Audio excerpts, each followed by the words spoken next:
Hey you guys. Okay, so this is part 6 of the Hive Chronicles. This is the Dying in Korea edition. If you haven't watched from part 1, I'll link it up above. In the last episode, I talked about my sinus surgery, brain MRI, ruling out MS, all that stuff.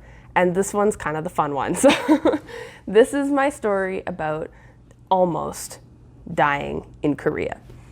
So I'll start off by saying I had this spooky premonition that I was going to die in Korea. So before I left, I was like packing all kinds of stuff I wouldn't usually. I packed 2 EpiPens.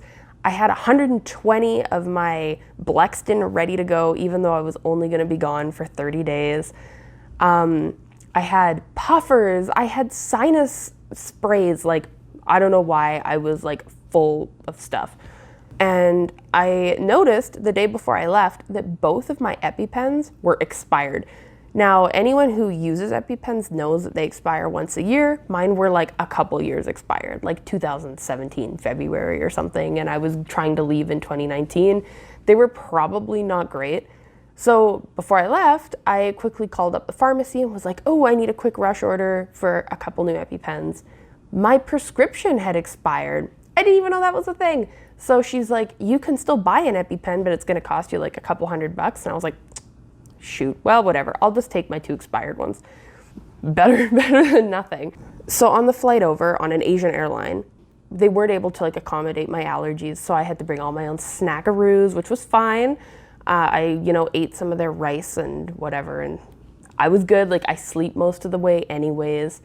I arrive in Korea, see Rachel again. It's excellent. My friend is living in Korea, so I've actually been there a couple of times. She ended up moving there, and she's now living there studying Korean in Busan. And she's great. I love her.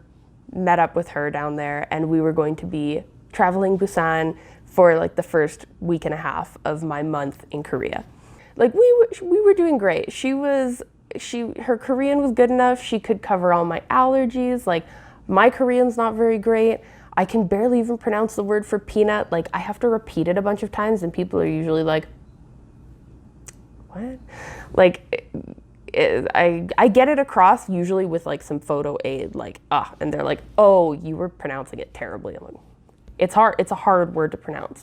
So Rachel had me covered. She was making sure everywhere was being really serious with my allergies, and it was great. So we had this chicken place that we had eaten at before, and it was delicious. And the first time we went, Rachel had confirmed, like, hey, this is what we want to order. My friend here has some allergies. Is this okay?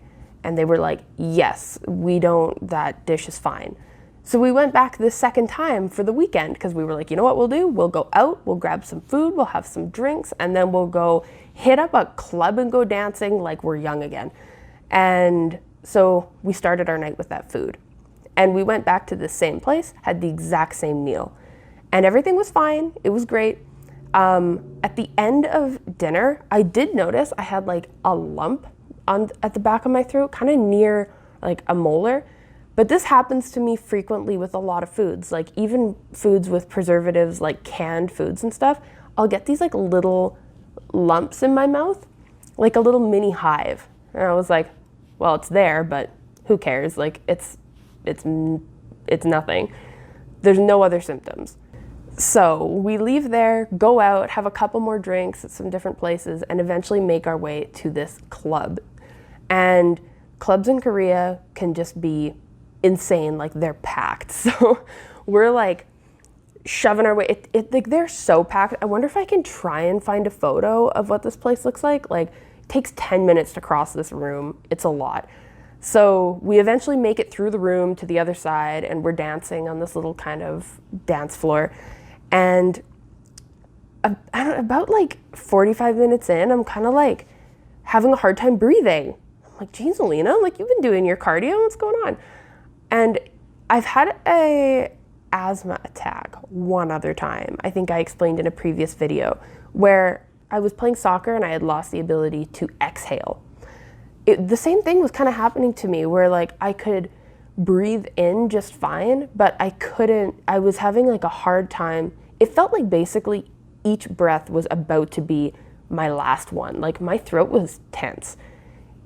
It didn't feel like my normal anaphylaxis or anything like that. Like, that is fast. If I eat a peanut, it's like 15 seconds and I'm starting to die. So I didn't know what was going on, but I'm like, maybe I'm having asthma. Like, there are smokers kind of near us on the dance floor. Maybe I'm in Canada, I'm not used to smoking. Maybe that's it. So I kind of lean into Rachel. I'm like, hey, I'm actually having kind of a hard time breathing. Like, do you mind if we head outside for a bit and like maybe change locations? Like, maybe it's this club, I don't know. And she's like, yeah, sure. So again, it's like 10 minutes to make our way out of there. So squeezing past people while I'm like dying, I'm like, okay, just let me get outside. Go down the stairs, get out onto the street, and I'm like, okay, I don't know what's going on, like, but I'm having a really hard time breathing.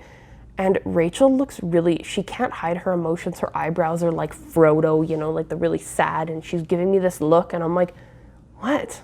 She's like, you look so messed up right now. I pop out my mirror, and I look at my face, and she's right. I look messed up. My arms are swollen, my face is red and swollen, my hands are swollen, like my ring was stuck on my hand. Everything was swollen, and I'm like, oh my God, I'm having anaphylaxis. Why the hell am I having anaphylaxis? Like, from what? Spontaneous anaphylaxis? Like, why am I dying right now? So once you start knowing you have anaphylaxis, like, you're kind of trained from childhood, if you know, you have to stay really calm. The difference between like staying calm and freaking out is life and death.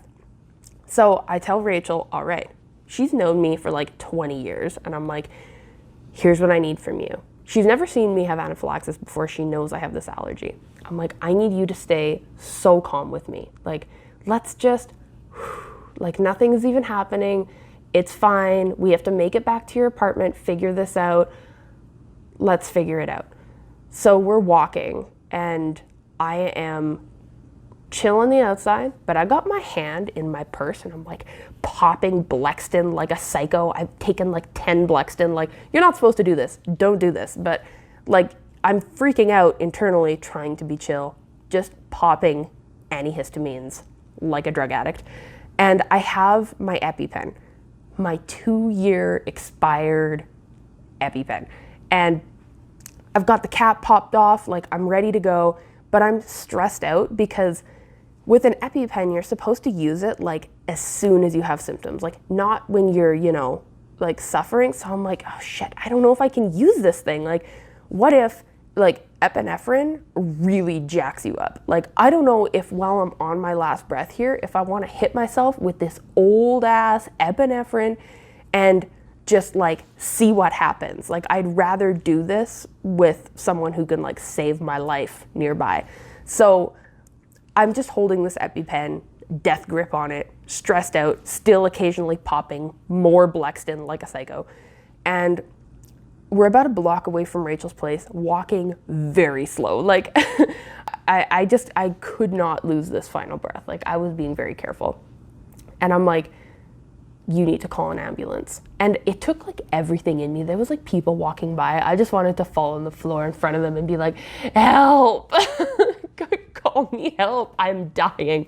But again, drinking and trying to deal with like a life and death situation, like not an easy evening for us. So Rachel starts to call an ambulance. First, she's like, oh my God, I don't even know how to call an ambulance. First point, it's not even 911 over there, it's 119. She was Googling how to do this. So she was like, how about we get a taxi? I'm like, oh my God, I'm not gonna get in the backseat of a hot taxi. I don't even know where the hospital is. What if it's like a 20-minute drive, we're stuck in traffic, and I die in the backseat of a hot Korean taxi? Like, no. So she's like, okay, she's trying to figure out how to call this ambulance. We get upstairs, I'm stripping off my lady of the night clothes and putting on some like comfy, stretchy pants. And Rachel is like ferociously packing some bag. I'm trying to keep myself calm still. I'm itchy as hell. I'm barely breathing. I've got this puffer too. I'm like, should I take this? I don't know. Like, I don't even know what's going on.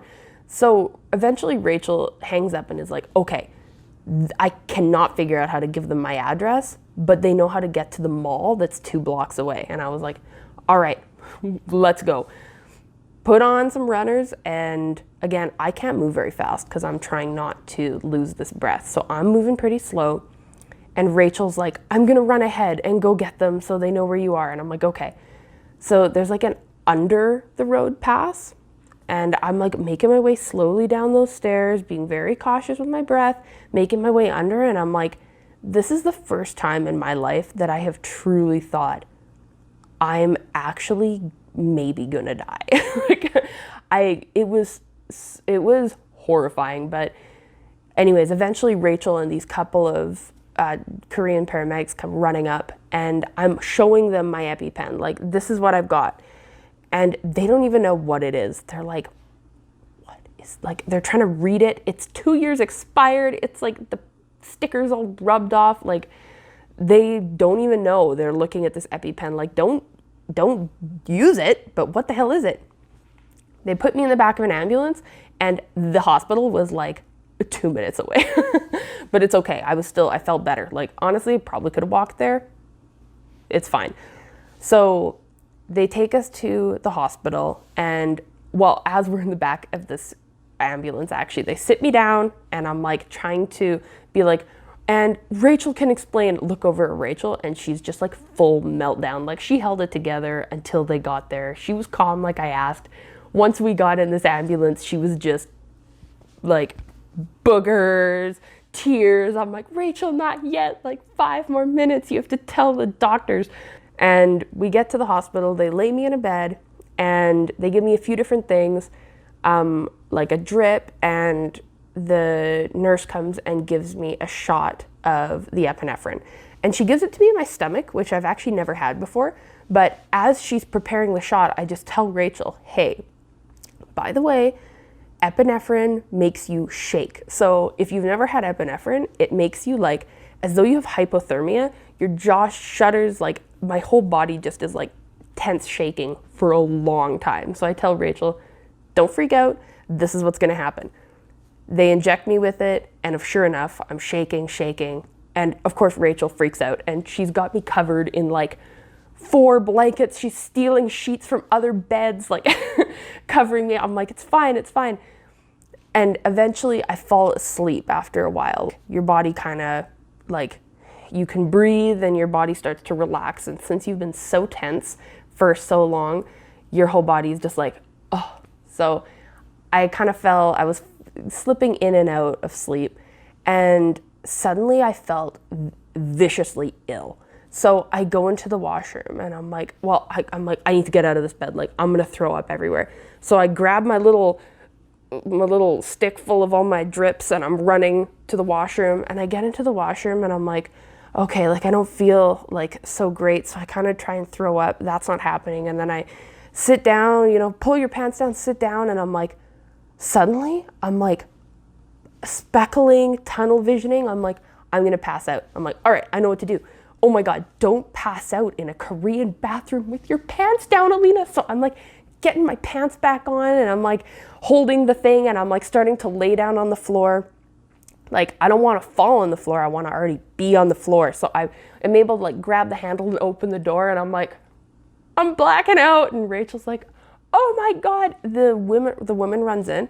Turns out that from all the shaking, I just had some like really negative pressure. Like, I was bleeding up into the hose, and it just must have thrown something off. I don't know what was going on, but I was passing out. She put me into a different bed closer to where I had collapsed, and repicked me and left me there, and everything was fine.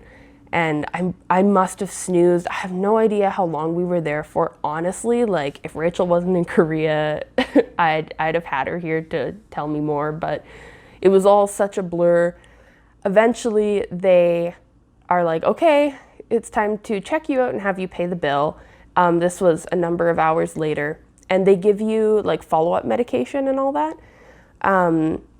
And I'm like, all right, I'm ready for this bill. Like, I've got insurance that will cover me when I'm abroad, but I'm like, I know I gotta pay it up front. Let's see. It was like $160, including the ambulance ride. so cheap. So I'm like, well, yeah, I actually didn't even claim it in the end because I'm like, it's more of a pain than it is. Like, I'm just so happy it was such an easy time. So we go to leave and Rachel's like, honestly, like I live so close to here, we can probably walk.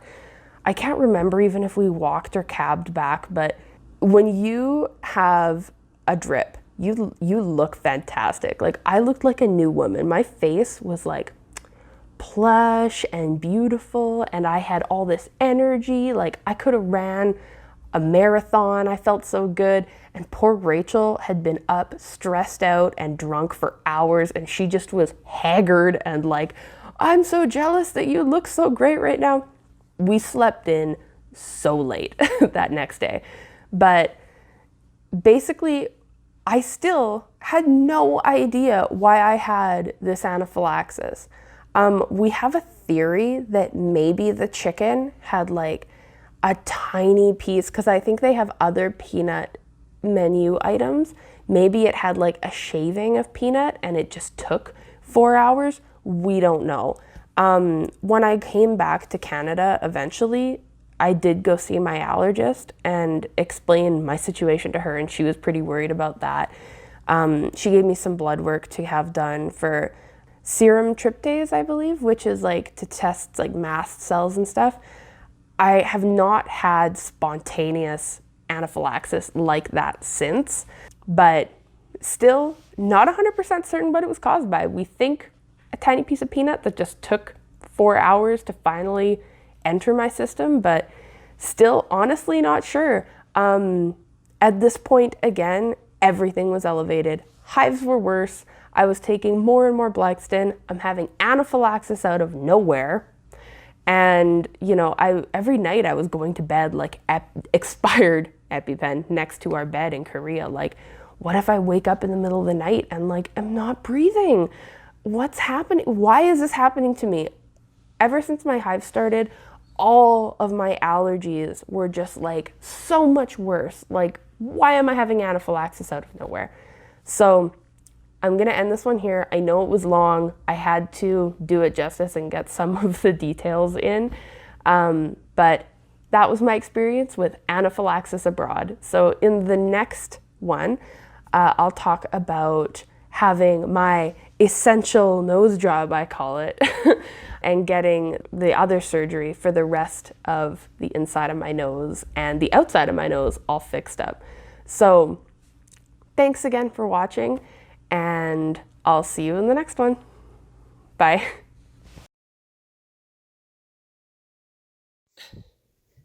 Rental contract, face masks, the bachelorette planning book, 2 chargers,